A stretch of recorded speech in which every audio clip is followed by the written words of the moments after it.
الحمد لله نحمده ونستعينه ونستغفره ونؤمن به ونتوكل عليه ونعوذ بالله من شرور أنفسنا ومن سيئات من يهده الله فلا مضل له ومن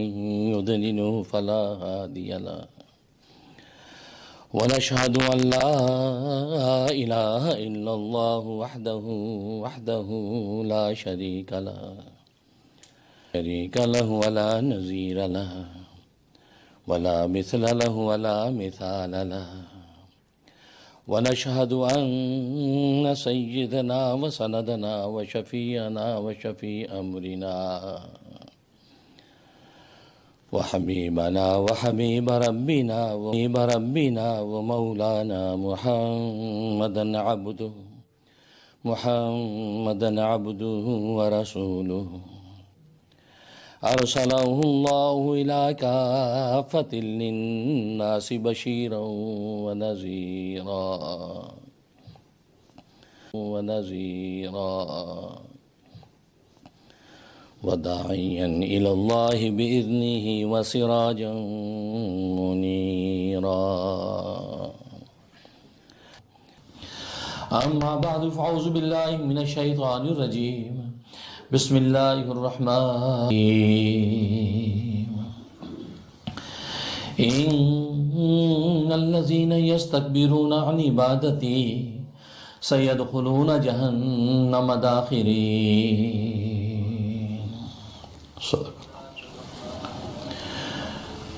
بزرگان محترم برادران عزیز اور میری اسلامی بہنیں، اللہ تبارک و تعالی نے انسانیت کو جو کمالات اور امتیازات عطا کر رکھے ہیں، ان میں سب سے ممتاز اور اعلیٰ کمال عبدیت کمال ہے، اس لیے کہ انسان اللہ تبارک و تعالی کی بہترین بندگی کرتا ہے اور اللہ تبارک و تعالیٰ کا بہترین بندہ بن کے دکھاتا ہے۔ ظاہر ہے کہ عبدیت کی حقیقت یہی ہے کہ اللہ کے لیے اپنے آپ کو ذلیل کرنا اور عاجزی اور ناتوانی کا اظہار کرنا، گویا کہ یہ تذلل خالق کے سامنے ہے۔ یہی حقیقت عبدیت کی ہے کہ خالق کے سامنے تذلل کو اختیار کرے اور مخلوق سے مستغنی رہے اور اپنے اللہ ہی سے مانگتا رہے۔ ناتوانی کا اظہار خالق کے سامنے کرنا ہی عبادت کہلاتا ہے، اور یہ شان اللہ تبارک و تعالی نے انسان کو جس قدر عطا کر رکھی ہے کسی دوسری مخلوق کو حاصل نہیں ہے۔ تو گویا کہ انسان کا بنیادی اور ممتاز اگر کوئی وصف ہے تو وہ عبدی انسان کا بنیادی اور ممتاز اگر کوئی وصف ہے تو وہ عبدیت ہے۔ ظاہر ہے کہ اس عبدیت کے اندر جو جس درجے پر ہوگا اللہ تبارک و تعالیٰ کے نزدیک اس کا اسی قدر مقام اور مرتبہ ہوتا ہے۔ اس لیے کہ یہ ایک فطری اصول اور قاعدہ ہے، پیدا کی جاتی ہے، جس مقصد کے لیے حاصل کی جاتی ہے اس مقصد کے اندر کس قدر استعمال ہوتی ہے،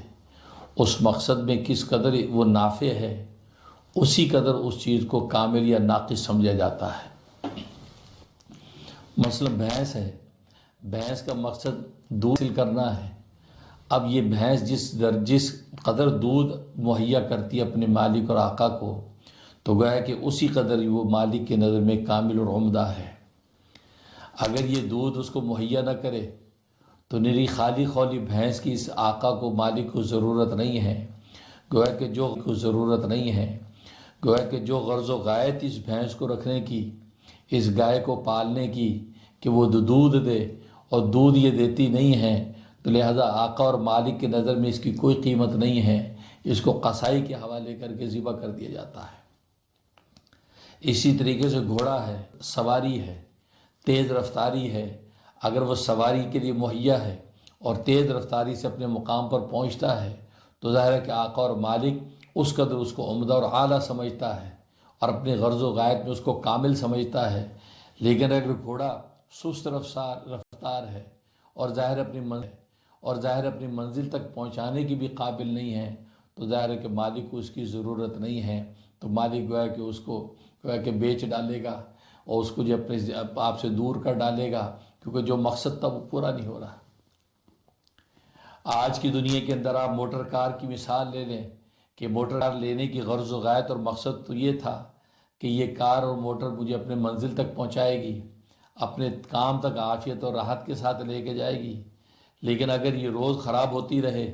اور روزانہ یہ ورکشاپ میں میکینک کے سامنے کے پاس کھڑی رہے، تو ظاہر ہے کہ اس مالک کو اس سے آوازاری ہو جائے گی۔ اس کو دیا تھا جس مقصد میں استعمال کرنے کے لیے میں نے اس کو اپنے پاس رکھا تھا، وہ مقصد تو پورا نہیں ہو رہا، لہٰذا یہ ناقص اور بیکار ہے، اس کو دور کرو، کباڑ خانے میں پھینک دو۔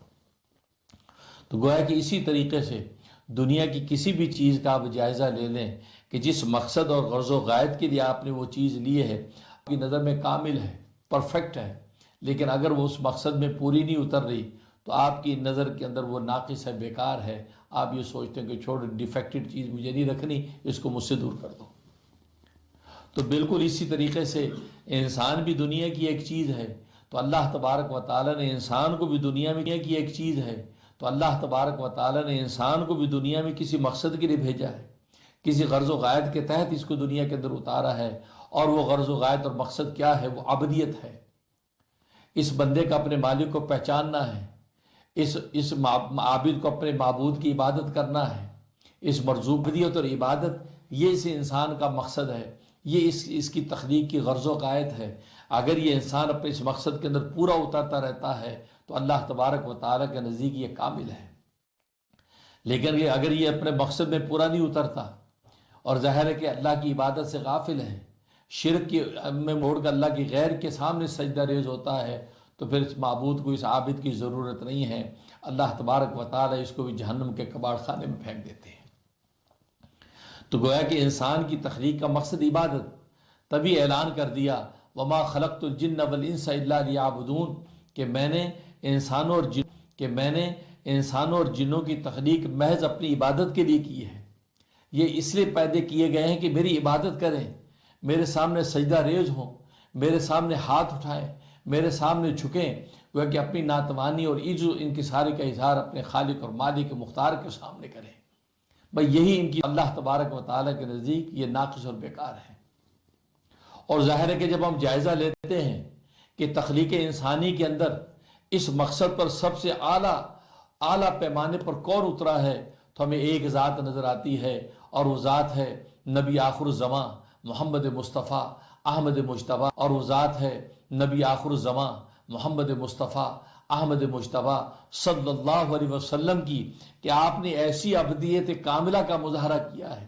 ایسی ابدیت کاملہ کا مظاہرہ کر کے اللہ کے سامنے سجدہ ریز ہوئے ہیں کہ اللہ تبارک و تعالیٰ خود قرآن کریم ان کو عبد کے نام سے پکارتے ہیں، خود قرآن کریم ان کو عبد کے نام سے پکارتے ہیں، جگہ جگہ عبد کے نام سے پکارتے ہیں۔ کیوں؟ اس لیے کہ عبد ہونا اور عبدیت کے مقام پر فائز ہونا اللہ تبارک و تعالیٰ کے نزدیک اس انسانیت کا سب سے اونچا اور بڑا کمال ہے، اور سرکار دو عالم صلی اللہ علیہ وسلم اس کمال میں پہلے نمبر پر ہے۔ جو بلندیاں نصیب ہو رہی ہیں، عین اسی جگہ پر اللہ تبارک و تعالیٰ نے آپ کو عبد کے نام سے پکارا۔ سبحان الذی اسریٰ بعبدہ، پاک وہ ذات جو لے گئی اپنے بندے کو۔ اب یہاں پر اسراء و معراج کا یہ معجزہ ظاہر ہو رہا ہے، آپ کو جو آسمانوں کی رفتے اور بلندیوں کی طرف اٹھایا جا رہا ہے، اتنے اونچے مقام پر آپ جا رہے ہیں، اور بلندی کا یہ سارا سما ہے، اور آپ کے لیے وصف استعمال کیا جا رہا ہے عبدیت کا، جو عبدیت جس کے اندر سراپا ناتوانی، سراپا عجز ہے، سراپا تذلل ہے، اس عنوان کو اختیار کرنے کا مطلب یہ ہے کہ یہ بتانا ہے کہ سرکار اختیار کرنے کا مطلب یہ ہے کہ یہ بتانا ہے کہ سرکار دو عالم صلی اللہ علیہ وسلم کی یہ عبدیت کاملہ، یہ انتہا درجے کی جو تذلل اور ناتوانی اللہ تبارک و تعالیٰ کے حضور میں ہے، یہ اس کا نتیجہ ہے کہ آپ اس قدر جھکے ہیں کہ اللہ تبارک و تعالیٰ اس کے بدلے میں آپ اسی قدر بلند کر دیا کا وعدہ کر کے بتا دیا کہ اے محمد تیری خاطر، یعنی تیری خوشی کی خاطر ہم تیرے ذکر کو بلند کر دیں گے۔ مؤذن کی اذان مکمل نہیں ہوگی جب تک اشہد ان محمد رسول اللہ نہیں کہے گا، نمازی کی نماز مکمل نہیں ہوگی جب تک کہ اللہم صلی علی محمد نہیں کہے گا۔ گویا کہ ہر جگہ میرے ذکر کے بعد اے اللہم صلی علی محمد نہیں کہے گا، گویا کہ ہر جگہ میرے ذکر کے بعد اے محمد تیرا ذکر آئے گا۔ اس کا بلندی، یہ بلندی اور رفعت اس لیے عطا کی گئی کہ آپ نے عبدیت کی ناتوانی اور عجز اور انکساری اس قدر ظاہر فرمائی ہے کہ آپ عبد کامل بن کے سامنے آئے تو اللہ تبارک و تعالی نے ان کو مکمل انبیاء کا سردار بنا دیا، مکمل انبیاء کا سردار بنا دیا۔ تو اس لیے عبدیت، اور عبدیت کا جوہر کامل دعا ہے۔ اس لیے حدیث میں فرمایا کہ الدعاء هو العبادہ، کہ عبادت ہی تو دعا ہے، دعا ہی تو عبادت ہے۔ الدعاء هو العبادہ، دعا ہی، دعا عبادت کا مغز اور جوہر کامل ہے۔ کیا مطلب؟ مطلب یہ ہے کہ انسان عبادت کے اندر تذلل اختیار کرتا ہے، ناتوانی و عجز اختیار کرتا ہے۔ آپ نماز میں کھڑے ہوتے ہیں، آپ ہاتھ باندھ کے غلاموں کی طرح آقا کے سامنے کھڑے ہیں، پھر رکوع کے اندر جھک کے اس کے سامنے عجز و انکساری کا اظہار کرتے ہیں، سجدے میں گر کر عجز و انکساری کا اظہار کرتے ہیں۔ گویا کہ سجدہ یہ انتہائی عجز و انکساری کا مظاہرہ ہے کہ آپ اپنے اٹھے ہوئے ماتھے کو اپنے پاؤں کے برابر کر دیتے ہیں اور سجدے میں گر جاتے ہیں۔ آپ کے پاؤں اور سر یہ دونوں زمین پر برابر نظر آتے ہیں، عجز۔ لیکن یہ ساری ناتوانی، یہ سارا عجز، یہ شرعی ہے، یہ شرعی ہے۔ شرعی ہونے کا مطلب یہ کہ شریعت نے جو ضابطہ بنا دیا عاجزی ظاہر کرنے کا، اس ضابطے کے اندر رہ کر ہی عاجزی ظاہر کر سکتا ہے۔ اب قیام میں کھڑا ہے تو قیام کے جو ضابطے اصول بنائے اس سے ادھر سے ادھر نہیں ہٹ سکتا، ادھر سے ادھر نہیں ہٹ سکتا۔ رکوع میں جھکا ہے تو رکوع کے جو ضابطے اصول بنا دیے ناتوانی کے اظہار کے، اسی کے رہتا ہے۔ سجدے میں گرتا ہے تو سجدے کے اندر رہ کر جو ناتوانی کا اظہار کیا جا سکتا ہے تو اس قدر رہتا ہے۔ تو گویا کہ یہ شرعی ہے، تو پورا ایک ضابطہ شرعی کے اندر رہتا ہے۔ اب انسان کی فطرت یہ چاہتی ہے کہ میں گرا نہیں بلکہ زمین پر لیٹ کر تڑپنے لگ جاؤں، شریعت کہتی نہیں، اس کی اجازت نہیں۔ اگر زمین پر گر کر تڑپنے اگر تو لگا تو تیری نماز ٹوٹ جائے گی۔ رکوع کے اندر جھکنے کے لیے وہ چاہتا ہے کہ ایسا جھکوں، ایسا جھکوں، بالکل سر کو زمین سے لگا ڈالوں، سر کو گھٹنوں کے اندر دے ڈالوں، اس کا تو جھک جو نہیں، کو گھٹنوں کے اندر دے ڈالوں، اس کا تو جھک جو نہیں۔ یہ اس کا مطلب آپ نے ضابطہ شرعی کی خلاف ورزی کی ہے۔ قیام کے اندر کھڑا ہے تو قیام کے اندر جس ضابطے کے ساتھ کہہ دیا اس شرعی ضابطے سے کھڑا ہے، اسی کے اندر جتنا تذلل اظہار کر سکتا کرے۔ ہاں، اس سے ہٹ کر وہ جھوم جھوم کر گر گر کے اٹھ اٹھ کے قیام کرے نہیں، اس سے اس کے نماز فاسد ہو جائے۔ اندر رہ کر یہ تذلل اختیار کر رہا ہے، اور اس کو عبدیت کہا۔ اور دعا کے اندر بندہ آزاد ہے۔ عبادت سے نکلا، اب ہاتھ اٹھا کے دعا کر رہا ہے، دعا کرتا کرتا زمین پہ گرتا ہے، زمین پہ تڑپتا ہے، چیخے مار مار کے روتا ہے، دھاڑے مار مار کے جو گویا کہ اللہ کے سامنے اپنی گویا کہ اللہ کے سامنے اپنی ناتوانی کو ظاہر کرتا ہے۔ کبھی ادھر گرتا ہے، کبھی ادھر گرتا ہے، کبھی اٹھ اٹھ کے تڑپ تڑپ کے چلتا ہے اور خدا کو پکارتا ہے۔ تو دیکھو دعا کے اندر اس نے ایک عرفی اور فطری تذلل ظاہر کیا، عرف فطری اس نے اپنی ناتوانی ظاہر کی ہے، کہ جو ناتوانی ظاہر کی ہے کہ جو شرعی تقاضے کے اندر تو اس کی جو سبیل نہیں تھی کہ اس سے نماز فاسد ہو جاتی، لیکن دعا کے اندر تذلل اور ناتوانی کی انتہا ہو گئی، گڑ گڑانے کی انتہا ہو گئی، آوزاری کی انتہا ہو گئی، کہ ساری منزلیں تذلل کی اس نے دعا کے اندر اختیار کر لی۔ تبھی حدیث نے کہا کہ نماز کی عبادت اس لیے ہے کہ اس کے شرعی ضابطے کے تحت تم نے جو تذلل اختیار کیا ہے، اس تذلل پر اللہ نے کہا کہ یہ عابد بندہ اس نے عبادت کر دی ہے۔ اور دعا کے اندر تو شرعی کے ساتھ ساتھ فطری تقاضے بھی پورے کر رہا ہے، اپنی عرفی تقاضے کے تحت بھی دھاڑے مار مار کے رو رہا ہے۔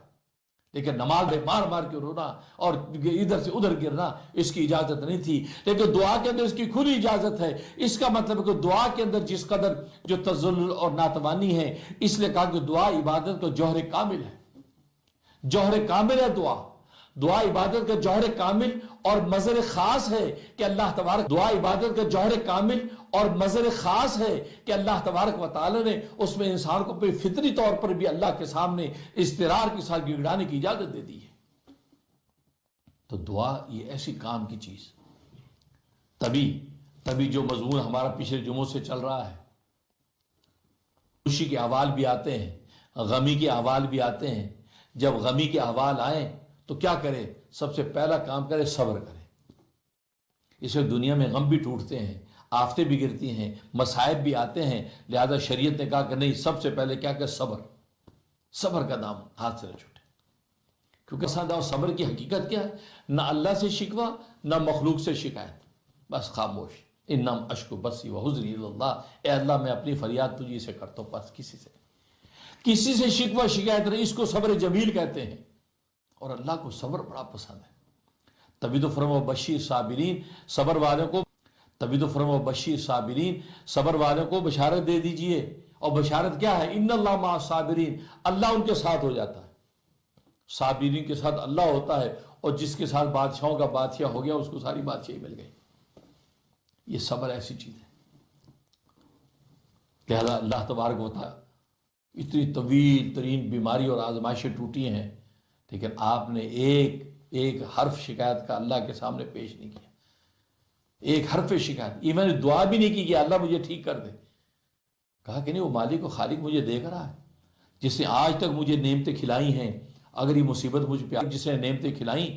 اگر چند عرصے کے لیے مصیبت آ گئی تو صبر کروں، 40 سال تک صبر کروں گا، پہلے 40 سال شکر کرتا رہا، 40 سال صبر کروں گا، اب حساب برابر ہوگا تو اب اللہ سے اپنے اختیار سے دعا مانگوں گا۔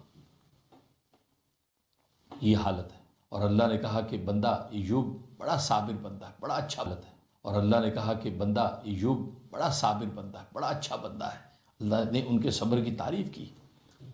تو صبر اللہ تبارک و تعالیٰ کو بڑا پسند ہے، اس لیے کہ عارف کہتا نا، چپ رہے تا موتی ملسن صبر کریں تا ہیرے، چپ رہے تا موتی ملسن صبر کریں تا رہے تا موتی ملسن صبر کریں تا ہیرے، پاگلا وانگو روڑا پاوے نہ موتی نہ ہیرے۔ بعض دفعہ انسان کسی آفت و مصیبت پہ خاموش ہو جاتا ہے، چپ ہو جاتا ہے، بس چپ ہو گیا، لیکن اندر اس کے ایک غصہ ہے، ملال ہے، تو اس پہ کیا میں موتی ملیں گے، موتی۔ اگر صبر کرے گا، صبر کا مطلب دل میں ملال بھی نہیں ہے، اپنے آپ کی تفویض و تسلیم کے اس مقام پر ہے، رب کریم تو نعمتیں بھی دینے والا، تو یہ مصیبتیں بھی تیری طرف سے اترتی ہیں، جو تو چاہتا ہے میں اس پر راضی ہوں، میں تسلیم و رضا کے مقام پر فائز ہوتا ہوں۔ یہ صبر، نہ اللہ سے کوئی شکایت شکوہ، نہ مدوں سے کوئی شکایت شکوہ، بس یہ کیفیت ہے تو فرمایا ہیرے ملیں گے، ہیرے، چپ رہے تا موتی ملسن صبر کریں تا ہیرے، پاگلا وانگو روڑا پاوے نہ موتی نہ ہیرے۔ اگر بے وقوفوں کی طرح آوزاری شور شرابہ مچا رکھا ہے، شکوہ شکایت کر رکھا ہے، ہائے اللہ نے ساری مصیبتیں اس گھر پہ اتارنی تھی، اللہ آخر ہم نے کی، ہم پر کیا ہو گیا، اللہ میاں فلاں کو دیکھو، فلاں یہ حرام کام کر رہے ہیں، فلاں یہ حرام کام کر رہے ہیں، ان پر تو تیری رحمتیں اتر رہی ہیں، ان پر تو تیری آسودگی کے یہ بارشیں ہو رہی ہیں، اور ہم پر مصیبتیں۔ اللہ سے لڑنے لگتا ہے، گویا کہ اللہ کو خدائی سکھانے کی کوشش کرتے ہیں، جو اللہ سے شکایتیں کرتے ہیں وہ اللہ کو اصل میں خدائی سکھانے کی کوشش کرتے اور بندگی سیکھنے کی ضرورت ہے۔ ہم اپنی عبدیت اور بندگی سیکھنے میں لگے ہیں، ہم اپنی بندگی اور عبدیت جب سیکھ کر ظاہر کریں گے تو اللہ تبارک و تعالیٰ اپنی خدائی خود ظاہر کریں گے۔ اللہ کی خدائی یہی ہے کہ ایسے جو بندے ہوتے ہیں ان کو اللہ اپنا محبوب بنا لیتا ہے، پھر ان کو عافیت والی زندگیاں نصیب فرما دیتا ہے، تو میں نے نصیب فرما دیتا ہے۔ تو میں نے بتایا تھا سب سے پہلے صبر، اور صبر کے بعد اب دوسرا جو ادب تھا جو اس مصیبت کے وقت تمہیں اختیار کرنا، وہ دعا۔ صبر کرنے کے بعد اللہ سے دعائیں شروع کر دو، بس اللہ سے دعا، اور دعا اللہ تبارک و تعالیٰ کو اس قدر پسند ہے، اور دعا اللہ تبارک و تعالیٰ کو اس قدر پسند ہے کہ ترمذی کی حدیث ہے کہ جو اللہ سے دعا نہیں کرتا اللہ اس پر غضبناک ہوتا ہے، اللہ اس پر غصے ہوتا ہے۔ اس کا مطلب دعائیں نہ کرنا، اللہ سے نہ مانگنا، یہ تکبر اور کبر کا شعبہ ہے، گویا کہ آپ اللہ سے مانگتے نہیں ہیں۔ جیسے غلام اگر آقا سے مانگے نا، آپ پھیلا کے آقا کے سامنے، جی آپ ہی کے دیے سے ہم زندہ ہیں، آپ ہی کا عطیہ ہمارے لیے سرمایہ کائنات ہے، یہ کہہ کے ہاتھ پھیلاتے تو آقا دینے میں خوش ہو کر دیتا ہے، ایک نہیں 10 دیتا ہے۔ تو اللہ تبارک و تعالیٰ سے بڑھ کر سخی داتا کون ہوگا؟ اب سخی داتا کے دربار میں جا کے آپ مانگیں بھی نا، اس کا مطلب آپ تکبر کا شکار ہے، اس کا مطلب آپ تکبر کا شکار ہے، آپ کے اندر کبر کا شعبہ ہے، اور اللہ تبارک و تعالیٰ کو متکبر پسند نہیں ہے۔ اس لیے فرمایا کہ اللہ تبارک و تعالیٰ دعا نہ مانگنے والے پر غضبناک ہوتے، غصے ہوتے ہیں، اس کو ناپسند فرماتے ہیں، اسے اللہ کو دعا بہت پسند ہے۔ تب ایک حدیث میں فرمایا، لوگوں تنگیوں میں، مصیبتوں میں، آفتوں اور بلیات میں اللہ تمہاری دعاؤں کو سنے، تو پھر تم کیا کرو، تم خوشی اور مسرتوں کے دنوں میں اللہ کو یاد کیا کرو، اس کی دعائیں کیا کرو، خوشی اور مسرتوں میں بھی اللہ سے دعائیں کیا کرو۔ اور آج حالت ہی ہوتی ہے خوشی اور مسرتوں میں ہم دعا بھی نہیں کرتے، شکر بھی نہیں کرتے، خوشی اور مسرتوں میں ہم دعا بھی نہیں کرتے، شکر بھی نہیں کرتے، غافل ہو جاتے ہیں، اور وہاں پر ہم اپنی پھڑے مارنے لگتے ہیں، جی میں نے اصل میں ایسی اسٹریٹجی کی یہ ہو گیا، میں ایسی حکمت عملی کی تو یہ ہو گیا، میں نے کاروبار کے اندر ایسی ڈیل کی تو یہ پروفٹ ہو گیا، میں کے اندر ساری زندگی گزر جاتی ہے۔ یہ نہیں سوچتا ہے رب کریم تیری عنایت ہے کہ تو نے اپنے لطف کرم سے ہمیں پروفٹ دے دیا، تو نے اپنے لطف کرم سے ہمیں یہ نعمت دے دی، تو اپنے لطف کرم سے تو نے ہمیں یہ عنایت ہم پہ نازل کر دی، تو اللہ تبارک و تعالیٰ کو شکر نہیں کرتے۔ فرمایا کہ ایسے آسودہ حال میں اللہ سے دعائیں کرو۔ اور بعض نالے کہتے جی کیا مانگے بھائی، مال ہمارے پاس ہے، اولاد ہمارے پاس ہے، کھیت ہمارے پاس ہے، گاڑی ہمارے، یہ ہوائی بات نہیں، خود براہ راست مجھے ایک مالدار شخص نے یہ بات کہہ دی کہ جی کیا دعا مانگے، سب کچھ تو ہے ہمارے پاس، زبان بولنے والی، دیکھنے والی آنکھ، سب چلتے پھرتے، صحت ہے، سب کچھ سب تو ہے۔ اللہ اکبر۔ اس نالائق کو پتہ نہیں یہ تو سب کا سب امانت ہے، سب کا سب امانت ہے، سب کا سب امانت ہے مالک کا، اور وہ امانت کسی وقت بھی چھینی جا سکتی ہے، کسی وقت وہ امانت چھین سکتا ہے۔ ظاہر ہے کہ امانت دینے والا مالک کسی وقت بھی امانت لے گا، اور امانت اگر اس کے بالکل شرائط کے مطابق استعمال نہیں ہو رہی تو کسی وقت بھی لے سکتا ہے۔ تبھی تو بخاری کی حدیث ہے اللہ تبارک و تعالیٰ اللہ تبارک و تعالیٰ لوگوں کو دنیا دینے کے بعد، دنیا کی آسودگیاں دینے کے بعد واچ کرتا ہے، دیکھتا ہے اس کو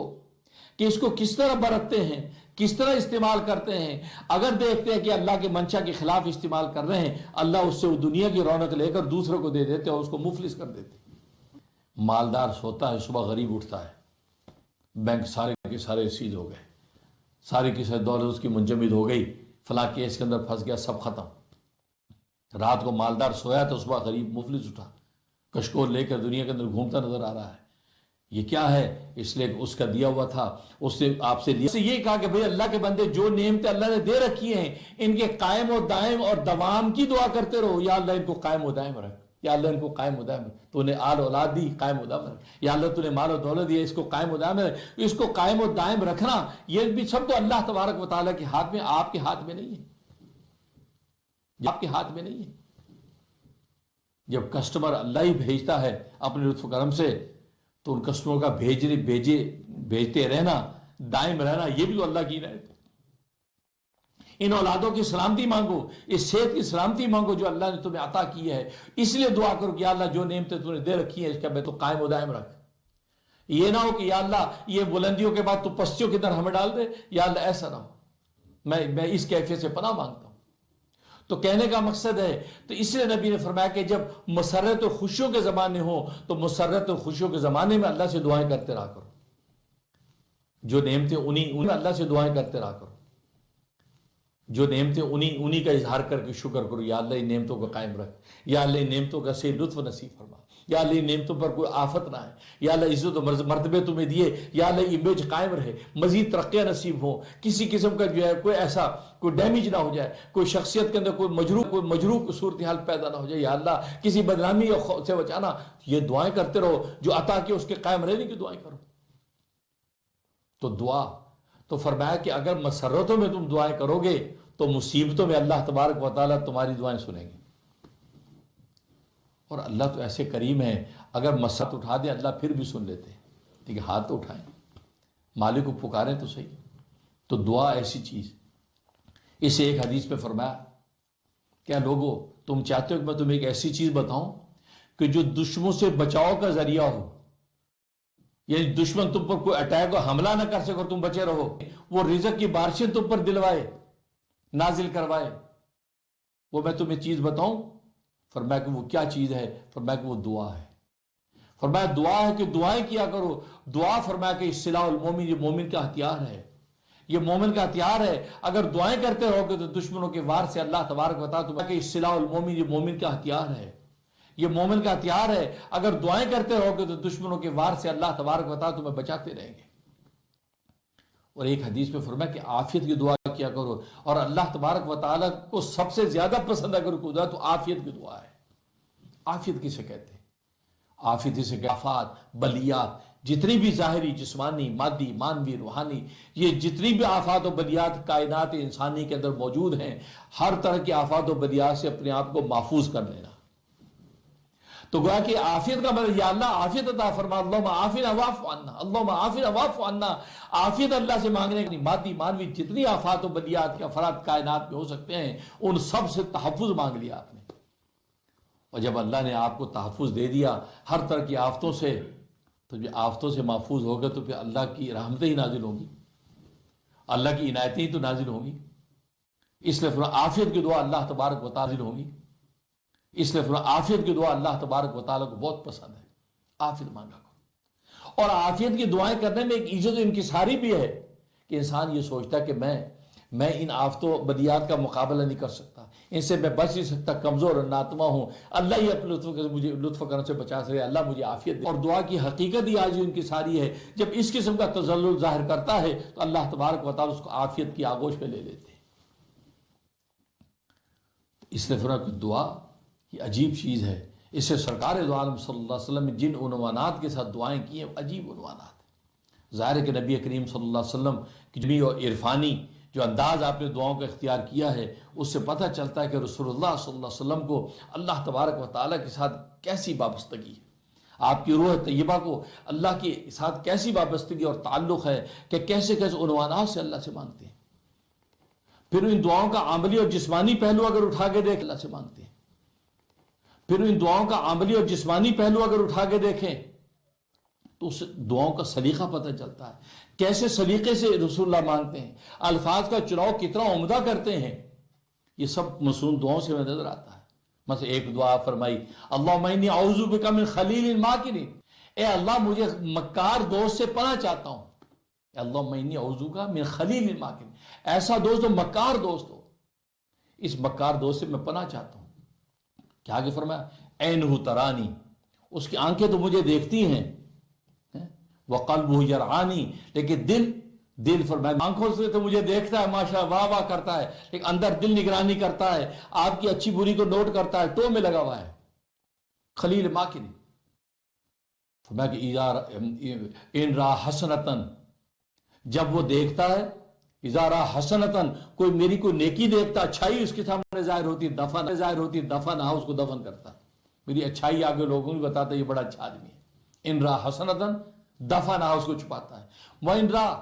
سیئتن، میری کوئی برائی اگر دیکھتا ہے اضاعہا، اس کو پھیلاتا ہے۔ اب اندازہ کرے کیا ترتیب عنوان کی، اے اللہ مکار دوست سے پناہ چاہتا ہوں، ترتیب عنوان کی،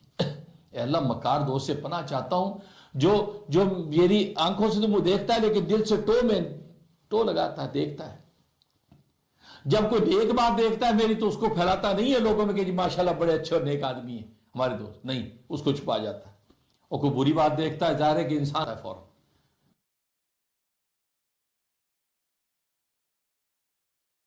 اب دیکھو اس کا عرفانی پہلو دیکھو، اللہ تبارک و تعالیٰ کے آپ کی روح طیبہ کا تعلق کیسا ظاہر ہو رہا ہے، آپ اللہ کے دربار میں کس طریقے سے عنوان پیش کر رہے ہیں۔